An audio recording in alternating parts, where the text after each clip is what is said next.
Welcome back everyone. हम अपने programme के लास्ट सेगमेंट में मौजूद हैं। लास्ट सेगमेंट में हम बात करेंगे मुआशरे में तलाक की शरह क्यों बढ़ती जा रही है। इस सिलसिले में हमारे साथ स्टूडियो में मौजूद हैं जनाब ज़फ़र तारड़ साहब, जो कि एडवोकेट और एक्स वाइस प्रेसिडेंट हैं डिस्ट्रिक्ट बार हाफिज़ाबाद। अस्सलाम वालेकुम, कैसे हैं आप? जी अल्हम्दुलिल्लाह। बहुत शुक्रिया प्रोग्राम में आने के लिए। तो हम अपने प्रोग्राम का आगाज़ इसी सवाल से मैं करूँगी आपसे कि मुआशरे में तलाक की शरह क्यों बढ़ती जा रही है। जी बहुत शुक्रिया। ये मोस्टली अब ये सवाल पूछा जाता है, मतलब हमसे लोग पूछते हैं, सोसाइटी में लोग पूछते हैं, मीडिया, क्योंकि आपके पास केसेस आते रहते हैं इससे रिलेटेड। ये हम तो मतलब हमारे पास जो केसेस आते हैं दोनों साइड से हम होते हैं कि कभी मेल की तरफ से कभी फीमेल की। हमें उसके रीज़न्स मालूम करने में आसानी है कि क्या वजह क्या बन रही है। उसमें सबसे जो बड़ी वजह हमें सामने में आ रही है उसमें है जो कम्युनिकेशन गैप है। जो उसकी फैमिली है लड़की की या लड़के की फैमिली, वो उससे उस तरह बात नहीं कर सकते जिस तरह पहले या आज से 10 साल 20 साल पहले बात कर लेते थे। तो मैं समझता हूँ कि अगर कम्युनिकेशन गैप को कम किया जाए और ये काफ़ी हद तक कम हो जाएगा। दूसरा, इसमें जो आपका रूटीन में जो चीज़ें आ रही हैं उसमें मैं समझता हूँ कि जो आपकी डाइट है उसमें हम मोस्टली लोग अभी जो फास्ट फूड पे चले गए हैं, उससे हमारा टेम्परामेंट जो है वो नहीं रहा। जो पहले हम अच्छी खुराक लेते थे, खाना हमारा अच्छा होता था, देसी खुराक होती थी, उसमें हमारा टेम्परामेंट इतना लूज़ नहीं होता था। और हम जो है ना वो लोगों को फिर एक हमारे गाँव में, ख़ास करके हमारे गाँव में, तो हमारे गांव में ख़ास करके एक बात होती थी कि पंचायत सिस्टम होता था। जो रिश्तेदार थे वो अगर इस तरह का कोई उलझाव पैदा हो गया है फैमिली में, मियाँ बीवी के दरमियान में, तो वो सुलझाते थे, सुलझाने की कोशिश करते थे। और जो अलहदगी है वो तो आखिरी ऑप्शन होता था। अब यहाँ पे जैसे ही कोई बात होती है तो फौरी तौर पे तलाक पे बात पहुँच जाती है, अलहदगी पे बात पहुँच जाती है। और मैं समझता हूँ इसमें जो है वो जो लड़की है उसका ज़्यादा, जो हमारे पास केसेस आते हैं उसमें हमने ये रीज़न मालूम किया है कि लड़की जो है वो उसकी तरफ से ज़्यादा इश्यूज़ आ रहे हैं। लड़कियां जो वो बर्दाश्त नहीं करती बर्गर शवारमा खाने की वजह से। ये मैंने आपको बताया ना कि डाइट्स का इशू है, ठीक है ना। उसका टेम्परामेंट वो नहीं रहा, बात बर्दाश्त नहीं करते। हस्बैंड को जो जैसे मजाजी खुदा है उसको, जो हस्बैंड की जो रिस्पेक्ट है उसके अकॉर्डिंग वो करते रहें। और मैं समझता हूँ कि मेरे ख्याल से, ये मेरी अपनी ओपिनियन है, इससे हो सकता है कोई नाराज़ हो जाए, मैं समझता हूँ कि लड़कियों जो हैं वो 70+ जो हैं वो उनका इशू आ रहा है और मेल जो उससे कम है। इस सेपरेशन के मामले में लड़के बर्दाश्त कर जाते हैं, मेल बर्दाश्त करते हैं, लड़कियां बर्दाश्त नहीं कर रही। अच्छा, मेल बर्दाश्त करते हैं। मेल बर्दाश्त। आपकी शादी को कितने साल हो गए? मेरी शादी को 10 साल हो गए। 10 साल हो गए। 10 साल से आप अपनी बेगम को बर्दाश्त कर रहे हैं? बर्दाश्त अच्छा खासा कर रहा हूँ। बर्दाश्त कर रहे हैं आप उनको? हाँ, बर्दाश्त। हाथ नहीं चल रहे हैं, बस बर्दाश्त कर रहे हैं। नहीं, इस तरह का सच तो नहीं मसला। हमारा एक तो गाँव है, गाँव में मैंने आपको बताया कि फैमिली, जो जॉइंट फैमिली होती है वहाँ पर भी इशू कम होते हैं। जो सेपरेट होते हैं उनके, क्योंकि उनके साथ वो बातें करने के लिए, अपना जो उसका वो गुस्सा है वो कम करने के लिए कोई नहीं लोग होते, तो फिर वो हस्बैंड पे या हस्बैंड वाइफ पे उतारते हैं। और वही वजह बनती है जो मैं समझता हूँ इसमें अलहदगी की। अच्छा, वैसे ना जैसे आपने खाने के हवाले से बात की है ना, मेरी अम्मी भी ये बात कहती होती हैं कि पहले ज़माने में ना खाना भी खालिस था, लोग भी खालिस थे, उसमें मिलावट नहीं थी कोई। अब लोगों में भी मिलावट वही है, क्योंकि जो हम खाते हैं उसकी तासीर होती है। ये बात अगर हम कैटेगोरिकली देखें तो उस तरह से करेक्ट नहीं है कि खाने की वजह से हमारा टेम्परमेंट हाई हो गया हुआ है। हम मुआशरे या सोसाइटी में इस तरह से रह रहे हैं कि हमारी ज़रूरियात ज़िंदगी जो है वो तब्दील होती जा रही है, मटीरियलिस्टिक होते जा रहे हैं। हमारा टेम्परमेंट जो है ना, हमें लग रहा है कि रिश्ते अगर चले भी जाएंगे तो कोई फ़र्क नहीं पड़ेगा। हम वो चीज़ को संभालने की सलाहियत ख़त्म होती जा रही है, एहसास ख़त्म होता जा रहा है हमें। एक ये अगर शहरी ज़िंदगी का, जैसे आपने दही ज़िंदगी से कहा, एक कंपैरिजन ऐसा ज़रूर है कि वो सादा लोग हैं, बड़ों की बात मानते हैं, पंचायत सिस्टम है, बड़े बैठकर आपस में सोल्व करते हैं। ये बात किसी हद तक दुरुस्त है, लेकिन अगर लड़कियां 70% बर्दाश्त नहीं कर रही हैं तो डैट डजंट मीन कि एक टाइम पर अगर ख़वातीन जो अपने लिए बात कर रही हैं, अगर बोल रही हैं, जब तक वो खामोश थी ना तब तक रिश्ते चल रहे थे। अगर वो बोलना शुरू हुई हैं, अगर वो बताना शुरू हुई हैं कि मुझे ये प्रॉब्लम है, मैं यहाँ नहीं रह सकती, या मुझे इस बात को तंग करती हैं, तो मतलब कि बर्दाश्त की शरह ख़त्म होती जा रही है, तो तलाक बढ़ती जा रही है। हम अगर पढ़ गई हैं, हमें थोड़ा सा शऊर आ गया है कि ये मेरे राइट्स हैं, मैं यहाँ बोल सकती हूँ।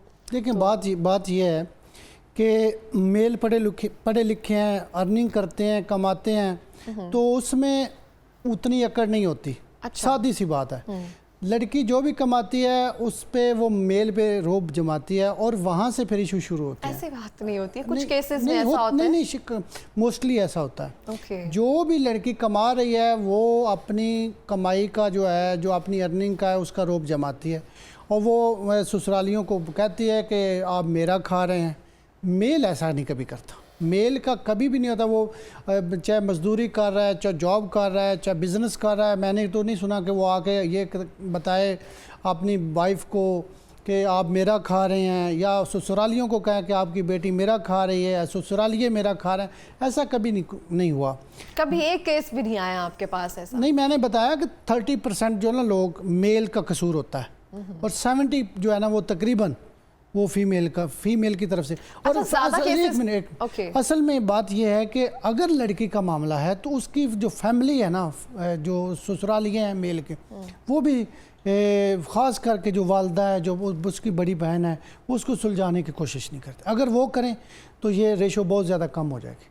सही हो गया। मतलब अगर मियाँ बीवी आपस में ही हल कर लें, किसी को अगर इन्वॉल्व ना करें, अगर उनकी कोई मिसअंडरस्टैंडिंग हुई है, लड़ाई झगड़ा हुआ है, तो वो आपस में अगर हल कर लिया जाए तो वो तो सबसे बेस्ट तरीका है ना, बेस्ट तरीका है। दूसरी बात यह है कि अगर वो नहीं कर सके तो लड़की ने अपने घर वालों को बताया या लड़के ने अपने घर वालों को बताया, तो उनकी फैमिली जब इन्वॉल्व होंगी तो ये रेशो कम हो जाएगी, डेफिनेटली कम हो जाएगी।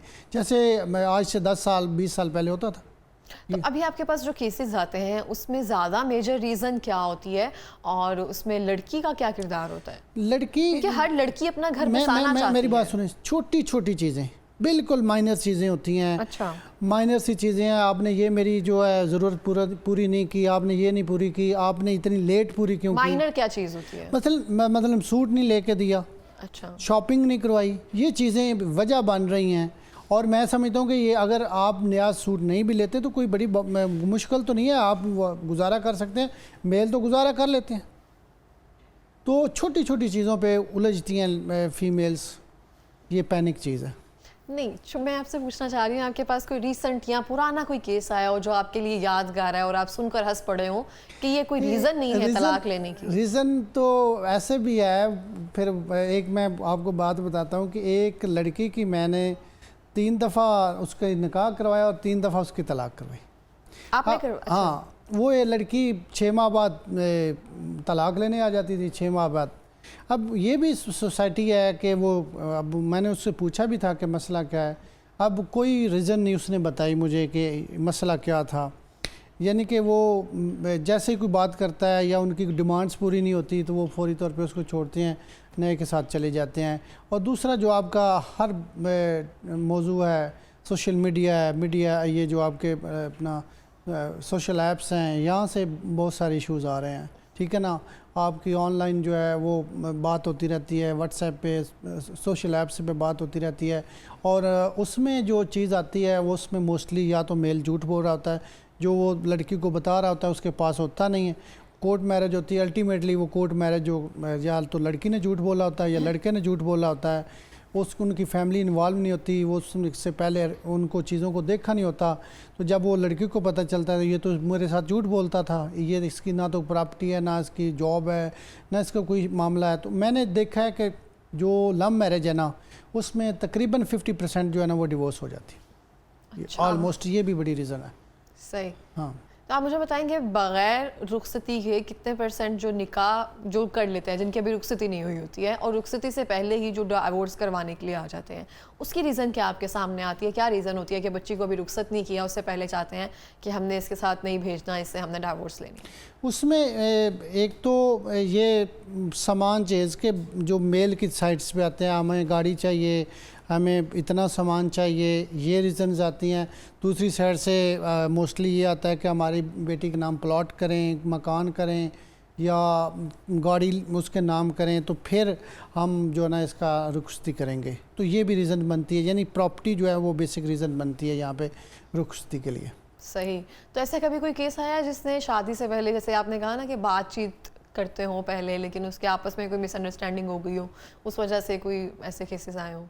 ये भी होती है कि वो बात करते हैं, अगर बात करते करते उनको कोई बात बुरी लग गई, या फिर यूँ भी होता है कि लड़की का पता चल गया किसी और से बात करती है, या लड़की को पता चल गया लड़का किसी और से बात करता है, तो फिर भी वो अलहदगी की तरफ चले जाते हैं। कहते हैं कि अभी ठीक है, अभी तो हम अपने अपने घर हैं, तो यही हम बेहतर है कि हम यहाँ से अलहदा हो जाए। सही हो गया। हर एक का डिफरेंट पर्सपेक्टिव है, हर एक का नज़रिया सोचने का डिफरेंट है। और एज एन अगर विमेन मैं बात करूं, तो अगर आप किसी चीज़ के बारे में अगर आपको बुरा लग रहा है, अगर आपको लग रहा है कि यहाँ पे नहीं रह सकते हैं, बहुत सारी बातें ऐसी होती हैं जो दूसरों के लिए माइनर होती हैं, छोटी होती हैं, लेकिन हम अपने आप में इतना हसास हो गए होते हैं कि वो छोटी सी बात जो है ना, वो हमें बहुत बड़ी लग रही होती है। चाहे वो बात तो ये खर्चे की हो, चाहे वो शॉपिंग की हो, वो कभी कभी ऐसे होता है कि हमें लग रहा होता है कि इसकी कोई वैल्यू ही नहीं थी, मटेरियलिस्टिक नहीं होना चाहिए था, इतना चीज़ों के साथ नहीं लोग बसते हैं, हमारे वालिदैन भी ऐसे रहे थे। लेकिन किसी एक पॉइंट पर जाकर ना वो सिर्फ सूट की बात नहीं होती है, वो सिर्फ एहसास की बात होती है कि शायद हमें चाहिए था तो मुझे प्रोवाइड नहीं कर सका। मैं आपको बताता हूँ, असल में जो सबसे पैनिक चीज़ है, जिस पे फैमिली को सोचना चाहिए, जिस पे वालिदैन को, लड़के को सोचना चाहिए, वो सबसे बड़ी है उसकी कमिंग जनरेशन। ओके। बच्चे जो है ना, लड़की भी आगे चली जाती है, बॉयज़ को भी कोई ना कोई रिश्ता मिल ही जाता है, लेकिन रुलते हैं बच्चे, चाहे वो लड़की के पास रहें चाहे वो लड़के के पास रहें, जिसके पास भी रहें। तो वहाँ पे भी बहुत सारे मामला आते हैं, फिर गार्डियनशिप के इश्यूज़ आते हैं, कस्टडी के इश्यूज़ आते हैं, फिर हमने देखा अपना पटिशन फाइल्स होती हैं, उसमें बच्चे को माँ लेना चाहती है, वालिद लेना चाहता है, वहाँ पे झगड़े होते हैं, वहाँ पे वो क्रिमिनल मैटर्स बन जाते हैं, और बच्चे जो हैं वो चीख रहे हैं, चिल्ला रहे हैं, हमने मामा की तरफ जाना है या पापा की तरफ जाना है। वो कोर्स में जब ये चीज़ें देखते हैं बहुत तकलीफ़ होती है। तो मैं समझता हूँ कि इतनी बड़ी चीज़ नहीं है कि आपकी कोई डिमांड्स अगर हस्बैंड पूरी नहीं कर सका या वाइफ पूरी नहीं कर सकी, तो आपको कंप्रोमाइज़ करना चाहिए अपनी कमिंग जनरेशन के लिए। जो आपके बच्चे हैं उनके लिए आपको कंप्रोमाइज़ करना चाहिए। और मैंने देखा है, मैंने बहुत सारे लोगों को गाइड भी किया कि आपका जो आने वाला वक्त है उसमें चीज़ें सेटल हो जाएंगी। आपको उस तरह जो फाइनेंस है वो हस्बैंड नहीं दे रहा या ससुरालियों से नहीं मिल रहा, तो मतलब लड़की को, तो कोई नहीं, ये हो जाएगा मामला। वक्त के साथ साथ चीज़ें हो जाती हैं। हम भी मतलब ऐसे शुरू में तो कोई भी नहीं होता, मेहनत से कमाते हैं, वक्त के साथ साथ वो सारी चीज़ें बन जाती हैं, घर भी बन जाता है, गाड़ी भी आ जाती है, उसकी जो ड्रेसिंग है वो भी पूरी हो जाती है, सारी चीज़ें मैं समझता हूँ पूरी हो जाती हैं। लेकिन वो वक्ती तौर पे अगर बर्दाश्त कर जाए तो बंदा अच्छा होना चाहिए, बंदा मर्द होना चाहिए, फिर पूरी होती है, वैसे नहीं होती है। चाहे वो मर्द होना चाहिए, चाहे औरत हो या मर्द हो। अगर वो हो ना, अगर वो, फिर चलो साथ रह लेना चाहिए जब आपको लगे ना कि हाँ ये पूरा कर सकेगा, इसमें इतने गट्स है। बहुत सारी औरतें शुरू से ही नजर आ जाता है कि नहीं भाई इसने नहीं कुछ करना, तो फिर साइड पे हो लिया जाए, बेहतर है सारी जिंदगी खराब करने से। लास्ट मिनट में कोई पैगाम देना चाहेंगे? अच्छा, मैं एक बात करना चाहता हूँ, बहुत सारी ख़वातीन जो वो भी मर्द होती हैं, वो भी मर्दों की तरह ज़िंदगी गुजारती हैं, और उनका जो वो वक्त पे फैसला करती हैं वो आने वाली नस्लों के लिए बहुत ज़्यादा बेहतर है। अच्छा, मैं इसमें एक ही बात करता हूँ कि मैं मोस्टली यही मेरा पैगाम है बतौर एडवोकेट कि किसी का हक छीनो मत और अपना हक छोड़ मत। बिल्कुल ऐसे, बहुत बहुत बेहतरीन बात है आजकल के दौर के हवाले से। बहुत शुक्रिया प्रोग्राम में आने के लिए। और इसी के साथ